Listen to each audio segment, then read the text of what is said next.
মহাভারতের বিখ্যাত চরিত্র মহাবীর কর্ণের কথা মনে আছে নিশ্চয়ই। সেই কর্ণ যার আরো একটা পরিচয় হলো তিনি দানবীর।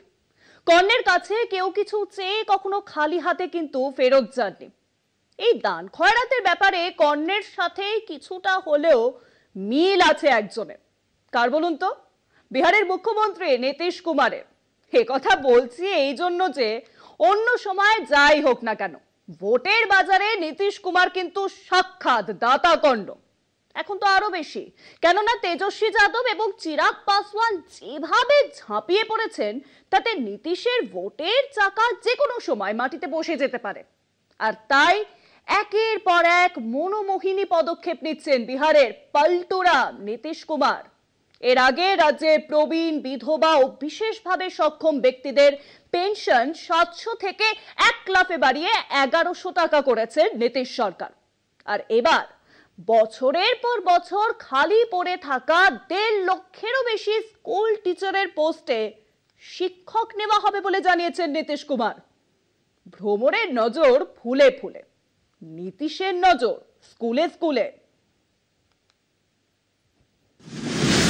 দরজায় কড়া নাড়ছে বিহারের ভোট। ঘুঁটি সাজাতে তৎপর শাসক বিরোধী দুপক্ষ। এনডিএর লক্ষ্য শাসনে ফেরা।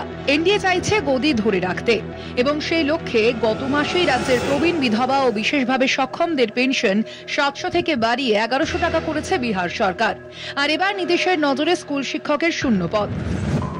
তথ্য বলছে বিহারে প্রাথমিক, মাধ্যমিক ও সিনিয়র মাধ্যমিক স্তরে অনুমোদিত শিক্ষক পদের সংখ্যা 7 লক্ষ। এর মধ্যে 1,06,000-এর মতো পদ শূন্য পড়ে রয়েছে বছরের পর বছর। ভোটের মুখে মুখ্যমন্ত্রীর নির্দেশ পেয়ে সেই সব পদ পূরণে উঠে পড়ে লেগেছে বিহার শিক্ষা দপ্তর।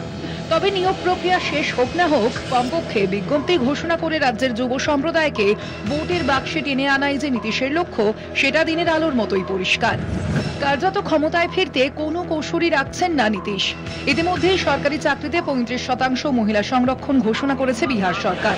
স্কুল শিক্ষক নিয়োগেও সেই নীতি কার্যকর হলে মহিলা ভোট ব্যাংকও বাড়বে বলে আশা নীতিশের। পিছিয়ে নেই কংগ্রেসও।